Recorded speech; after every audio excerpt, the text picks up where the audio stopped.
Hi everyone.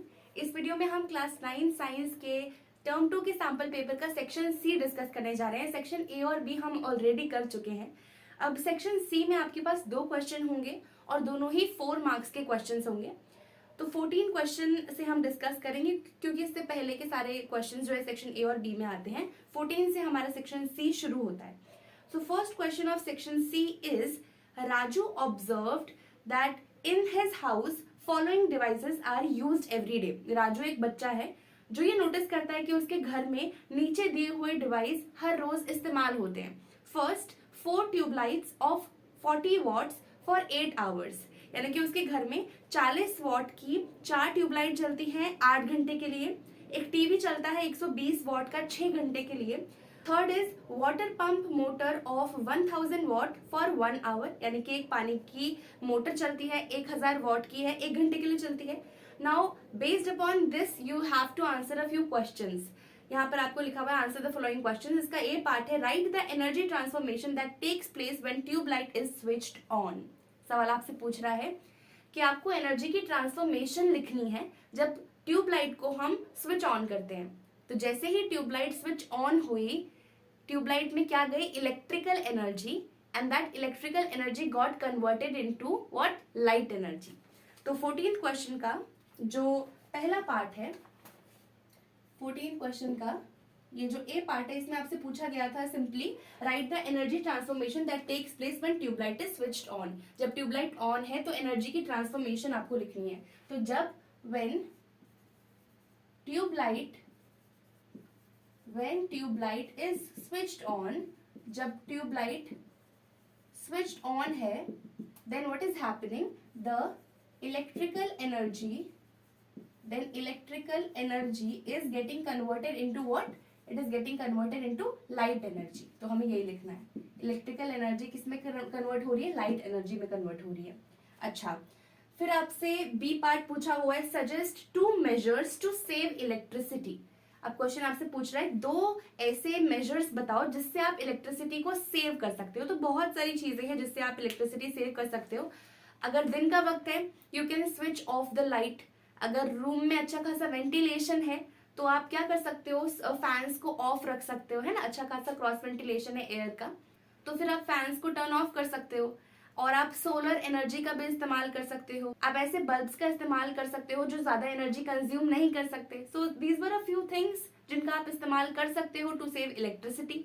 तो आप इनमें से कोई भी 2 लिखे, क्योंकि क्वेश्चन में आपसे 2 ही पूछा है ना, suggest 2 measures to save electricity. तो पहला आप लिख सकते हो स्विच ऑफ द लाइट,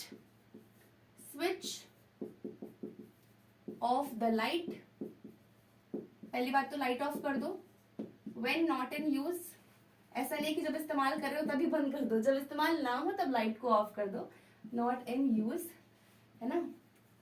ये तो एक पहली बात हो गई। दूसरी बात ये लिख सकते हो switch off the fans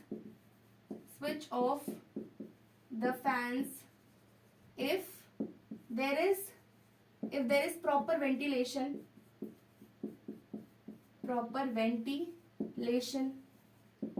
you can use solar energy, use solar devices। और 2 ही लिखने थे, यहाँ पर 3 लिख दिया मैंने, एक और लिख दो। you can use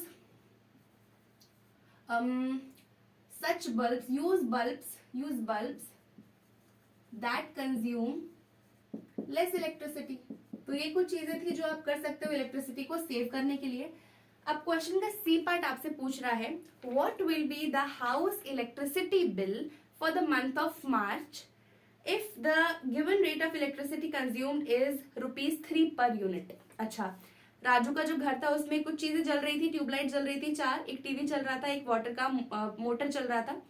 अब आपसे पूछा गया है कि मार्च के महीने में उसके घर पे कितना बिल आया होगा। हर रोज आपको बताया है कि ट्यूबलाइट्स कितनी देर चल रही है, टीवी कितनी देर चल रहा है, मोटर कितनी देर चल रही है। अब आपसे पूछा गया है कि मार्च के महीने में कितना बिल आएगा अगर ₹3 1 यूनिट का चार्ज है। तो करते हैं इस क्वेश्चन को। देखो, सबसे पहले ये सी पार्ट है। तो पहले क्या चल रही थी? 4 ट्यूबलाइट जल रही थी, ठीक है? 4 ट्यूबलाइट जल रही थी, कितने वॉट की?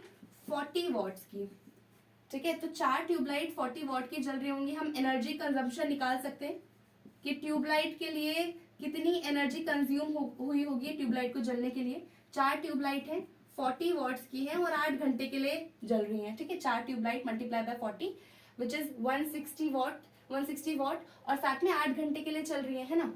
यहाँ पर हम एक और काम करेंगे कि इस वॉट को किलो वॉट में कन्वर्ट कर लेंगे, क्योंकि जो भी हमारी इलेक्ट्रिसिटी का बिल होता है ना वो किलो वॉट के हिसाब से आता है ना। अगर आप 1 किलो वॉट एनर्जी या इलेक्ट्रिसिटी कंज्यूम करते हो तो वो 1 यूनिट होता है, तो हम यहाँ पर किलो वॉट लिख देंगे। इस वॉट को अगर हम किलो वॉट में कन्वर्ट करेंगे तो क्या हो जाएगा, देखो हमें पता है 1 kilo watt is equal to 1000 watts. तो 40 वॉट किसके बराबर होगा, 40 डिवाइडेड बाय 1000 वॉट्स, राइट। ये आ गया आपका किलो वॉट्स, 0 से 0 कैंसिल, 0.04 किलो वॉट्स। तो 40 वॉट्स को हमने किलो वॉट में कन्वर्ट कर लिया तो ये आया 0.04 किलो वॉट्स। तो अब हम यहाँ पर 0.04 किलो वॉट्स ही लिखेंगे। 4 ट्यूबलाइट थी 0.04 किलो वॉट्स की और 8 घंटे के लिए जल रही थी। तो ये ट्यूबलाइट का एनर्जी कंजप्शन हो गया, कितना हुआ, 8 4 32, 32 मल्टीप्लाई 0.04, 4 2 8, 4 3 12, 1.28 वॉट्स किसने कंज्यूम किया, ट्यूबलाइट ने। फिर आपसे पूछा जा रहा है एक टीवी है 120 वॉट का जो 6 घंटे के लिए जल रहा है। तो टीवी जो है कितने का है, 120 वॉट का है। 120 वॉट को पहले किलो वॉट में कन्वर्ट करने के लिए क्या करोगे, 1000 से डिवाइड कर दोगे तो ये किलो वॉट में कन्वर्ट हो गया। 0 से 0 कैंसिल, ये हो गया आपका 0.12 किलो वॉट्स। तो एक टीवी है 0.12 किलो वॉट से कितने घंटे चल रहा है, ये 6 घंटे चल रहा है। 12 6 72, 0.72 किलो वॉट्स एनर्जी कंज्यूम हुई। ठीक है, फिर उसके बाद आता है आपका वाटर मोटर। 1000 वॉट का था ये, 1 घंटे के लिए हर रोज चल रहा था। 1000 वॉट का था ये, यानी कि कितने किलो वॉट का होगा, 1 किलो वॉट का। 1 kilo watt is equal to 1000 watt और कितने घंटे के लिए चल रहा था, 1 घंटे के लिए। तो एनर्जी कितनी कंज्यूम हुई, 1 किलो वॉट। तो अब हम यहाँ से टोटल एनर्जी कंज्यूम निकाल सकते हैं। टोटल कितनी एनर्जी कंज्यूम हुई होगी भाई, 1.28 ट्यूबलाइट्स का 1.28 kilo watts plus 0.72 kilo watt hours. हम यहाँ पर आवर्स, टाइम की भी बात कर रहे थे ना, किलो वॉट आवर्स, और प्लस 1 किलो वॉट आवर।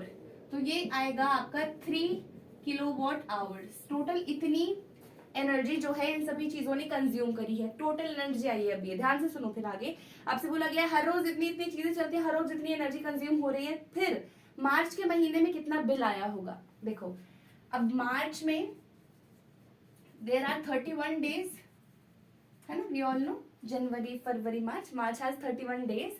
अब एक दिन में 3 किलो वॉट एनर्जी कंज्यूम हो रही है, तो 31 डेज में कितनी होगी, 3 into 31, right, which is 3 1 3, 3 3 9, 93 kilo watt hours energy consume हो रही होगी। अब आपसे क्वेश्चन में बोला गया है कि एक यूनिट जो है ये 3 रुपए के बराबर है। तो टोटल इतनी एनर्जी कंज्यूम हो रही है, आप इसको पैसे से मल्टीप्लाई कर दो। 93 किलो वॉट आवर्स को 3 से मल्टीप्लाई करेंगे तो 3 3 9 और 9 3 27, 279 रुपीज का बिल आपका आ रहा होगा। ठीक है, ये हमारा क्वेश्चन था।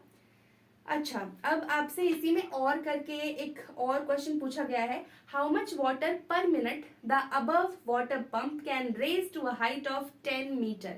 अब जो ये ऊपर वाटर पंप लगा था जो 1000 वॉट का था, 1 घंटे के लिए चल रहा था, अब पूछा है ये जो वाटर पंप था ये हर एक मिनट में 10 मीटर हाइट तक कितने पानी को ले जाएगा। देखो अब सपोज यहाँ पर एक ये वाटर पंप था, वाटर मोटर है मान लो ये, ठीक है, और ऐसे पाइप लगा हुआ है और ऊपर पानी की टंकी रखी हुई है, ठीक है, और ये हाइट मान लो 10 मीटर है कुल मिलाकर।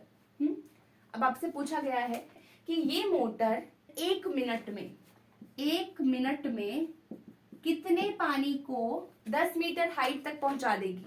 आपसे कितने पानी को पूछा, यानी कि आपसे पानी का मास पूछा है कि कितने पानी को भैया ये 10 मीटर की हाइट पर पहुंचा देगी 1 मिनट में, राइट। अब देखो ध्यान से इस चीज को, अब वाटर यहाँ पर किसी हाइट पर स्टोर्ड है तो वाटर के पास कौन सी एनर्जी होगी, पोटेंशियल एनर्जी, मानते हो। साथ में हमें एक और चीज पता है कि power is equal to work done per unit time, है कि नहीं, पता है कि नहीं। चलो यहाँ से हम वर्क डन की वैल्यू निकाल सकते हैं, which is power multiply time.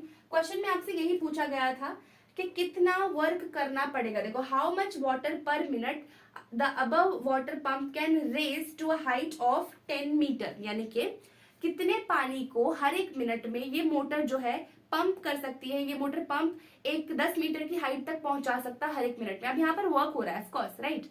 तो power is equal to work done per unit time. यहाँ से हमने वर्क डन की वैल्यू निकाली। अब ये पानी किसी हाइट पर है, यानी कि इसके पास कौन सी एनर्जी है, पोटेंशियल एनर्जी है। पहले वाटर किसी भी हाइट पर नहीं था, इस मोटर ने काम किया, इसको हाइट पर पहुंचा दिया, है ना। हमें ये पता है कि work done is change in energy. यहाँ पर पोटेंशियल एनर्जी पहले 0 थी। पोटेंशियल एनर्जी वैसे क्या होता है, mgh होता है ना। हाइट पहले यहाँ पर कुछ नहीं थी, 0 थी, इसलिए पोटेंशियल एनर्जी पूरी इस पॉइंट पर 0 थी। फिर मोटर ने काम किया, इसे हाइट पर पहुंचा दिया, तो इस हाइट पर पोटेंशियल एनर्जी किसके बराबर होगी, mgh के बराबर होगी। मानते हो। और work done is what, change in energy, whether it is kinetic energy, whether it is potential energy. अब पोटेंशियल एनर्जी में चेंज कितना आ रहा है, पहले 0 थी, अभी mgh होगी, mgh ही चेंज आया, है ना। फाइनल पोटेंशियल एनर्जी mgh है, इनिशियल थी 0, तो फाइनल माइनस इनिशियल क्या, mgh ही हुआ। और work done is equal to change in potential energy, और पोटेंशियल एनर्जी में चेंज किसके बराबर है, mgh के बराबर है। अब ये भी वर्क डन है, ये भी वर्क डन है ना। अब आप क्या इसको इस तरह से लिख सकते हो, देखो हमको पता है work done is equal to power into time, पर इसको इस तरह से लिखने की जरूरत नहीं है, आप सीधा इधर भी वैल्यू पुट कर सकते हो। देखो power is equal to work done per unit time. अब वर्क किसके बराबर है, mgh के बराबर है, क्योंकि वाटर किसी हाइट पर पहुंच चुका है, तो आप इसको लिख सकते हो power is equal to mgh, work done की जगह अपॉन टाइम। ठीक है, इतनी बात समझ आई हमको, चलो ठीक है। अब पावर कितने किलोवाट दे रखी थी हमको, पावर कितनी गिवन है हमें, 1000 वॉट, है ना। तो आप यहाँ पर 1000 वॉट लिख सकते हो, इसको पावर की जगह आप लिख सकते हो 1000 watt is equal to mass of water is unknown, हमें निकालना है कि मास कितना है, जी कितना हो गया 10 metre per second square, height is again 10 metre, upon जो टाइम है वो कितना होगा, 1 मिनट में पूछा है तो आप इसको सेकंड्स में लिखेंगे हमेशा। पावर की जब भी हम बात करते हैं तो टाइम को हमेशा सेकंड में लेते हैं। तो 1 minute is equal to 60 seconds. यहाँ से कैंसिल करो, 0 0, ओ सॉरी, ये एक 0 से 0 कैंसिल हुआ, यहाँ पर 6 बचा, इधर मल्टीप्लाई हो गया 6000 is equal to mass into 10, 10 इधर आएगा नीचे डिनोमिनेटर में, इधर 6 के नीचे 6000 के नीचे, एक 0 से एक 0 कैंसिल हो जाएगा, यहाँ से मास कितना आएगा 600 kg। तो यानी कि अगर मोटर 1000 वॉट की एनर्जी कंज्यूम कर रहा है ना, 1 मिनट में वो 10 मीटर हाइट तक 600 किलो वाटर को पहुंचा देगा। ठीक है, यहाँ पर हमारा जो क्वेश्चन है 14th नंबर क्वेश्चन वो खत्म होता है। अब हम करेंगे 15th क्वेश्चन, पहले मैं इसको इरेज कर देती हूँ। अब 15th क्वेश्चन जो हमारा लास्ट क्वेश्चन है इस पूरे सैंपल पेपर का क्वेश्चन है, a dog bites a boy when he was disturbing him in a street, his father takes him to the doctor, doctor prescribed 7 injections to him. तो एक बच्चा है जो गली में कुत्ते को छेड़ रहा था, अब कुत्ते ने उसको काट लिया है, तो बच्चे के पापा उसको डॉक्टर के पास लेके जाते हैं, डॉक्टर ने उसे 7 इंजेक्शंस प्रिस्क्राइब किए। Answer the following questions. अब आपको कुछ क्वेश्चंस दिए हुए हैं, उनका आंसर आपको करना है। एक क्वेश्चन पूछ रहा है आपसे, which disease can caused by dog bite, यानी कि कुत्ते के काटने से कौन सी बीमारी हो सकती है। हम बचपन से ये चीज सुनते हुए आ रहे हैं, कुत्ते के काटने से रेबीज हो जाता है। क्वेश्चन में आगे आपसे पूछा जा रहा है, this disease is caused by which infectious agent, कौन से इन्फेक्शियस एजेंट से ये बीमारी होती है, ये होती है वायरस से। जो डॉग होता है उसके सलाइवा में एक वायरस होता है जिसकी वजह से रेबीज बीमारी हो जाती है। तो 15 क्वेश्चन का ए पार्ट पहले आपसे पूछा गया था कि कौन सी बीमारी है उस बच्चे को, कौन सी बीमारी हो सकती है डॉग बाइट से, तो आप लिखेंगे रेबीज, और इन्फेक्शियस एजेंट कौन है, वायरस। ठीक है, वायरस इन्फेक्शियस एजेंट है जिससे कि रेबीज बीमारी होती है। अब आपसे बी पार्ट पूछ रहा है, what are vectors, name 2 vector borne diseases. अब वेक्टर्स क्या होते हैं, वेक्टर्स ऐसे ऑर्गेनिजम्स होते हैं जो किसी एनिमल्स से ह्यूमन बींग्स में या फिर ह्यूमन बींग्स में ही आपस में डिजीज को स्प्रेड करते हैं, उन्हें हम वेक्टर्स बोलते हैं। जैसे कि मच्छर है ना, मच्छर क्या करता है, बीमारियों को फैलाता है, एक ह्यूमन बींग से दूसरे ह्यूमन बींग में फैलाता है, तो मच्छर एक वेक्टर हो गया। फिर आपसे पूछा हुआ है आगे, नेम 2 वेक्टर बोर्न डिजीजेस, 2 ऐसी बीमारियां बतानी है जो वेक्टर्स से होती हैं। तो पहले आपको पूछा गया वेक्टर क्या होता है, तो वेक्टर को लिखो, कैसे लिखोगे वेक्टर क्या होता है, लिखोगे vectors are organisms organisms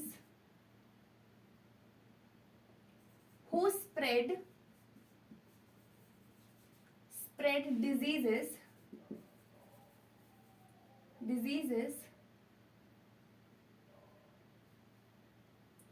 from infected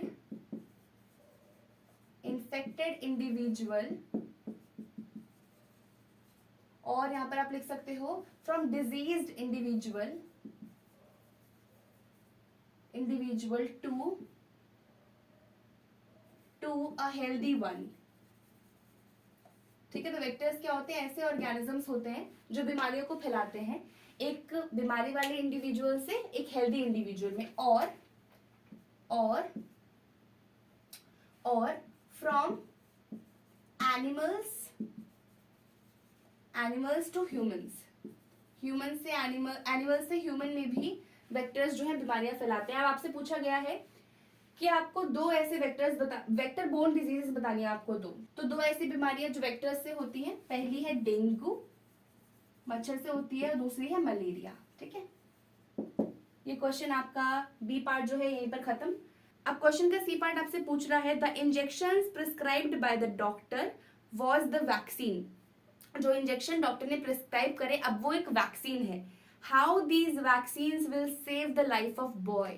अब बच्चे की लाइफ को ये वैक्सीन किस तरह से बचाएंगे? पहले मैं आपको बताऊंगी वैक्सीन क्या होती है, किस तरह से काम करती है। देखो, वैक्सीन क्या होता है, अगर कोविड की वैक्सीन है तो उस वैक्सीन में कोविड वायरस होंगे और दूसरे और वायरस होंगे जो कि थोड़े वीक होंगे, ठीक है, और डेड भी होंगे। अब आप ये पूछेंगे कि भाई हमें बीमारी है तो हमें वायरस ही क्यों दे दिया जाता है? ताकि आपकी बॉडी में उसके खिलाफ एंटीबॉडीज बन सके। देखो, हमारी बॉडी की प्रॉपर्टी होती है कि कोई भी फॉरेन पार्टिकल अगर बॉडी में एंटर करेगा तो बॉडी उसके खिलाफ एंटीबॉडीज यानी कि सोल्जर्स बना लेगी। ठीक है, ये सोल्जर्स उस फॉरेन पार्टिकल के खिलाफ लड़ाई करते हैं। तो अगर मैं आपकी बॉडी में वीक वायरस को इंजेक्ट कर दूं तो बॉडी एंटीबॉडीज बना लेगी और उसके खिलाफ फाइट करेगी, है ना। वीक इसलिए ताकि वो बॉडी पे असर न डाले।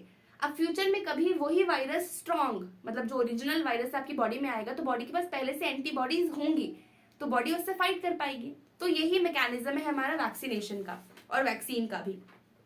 क्वेश्चन में आपसे यही पूछा गया था कि जो डॉक्टर ने इंजेक्शन प्रिस्क्राइब करे वो वैक्सीन है। अब ये वैक्सीन बच्चे की लाइफ कैसे बचाएंगे, आपको ये लिखना है। पहले तो आप ये लिखेंगे कि वैक्सीन करती क्या है। ठीक है, आप लिखेंगे कि vaccines are designed to protect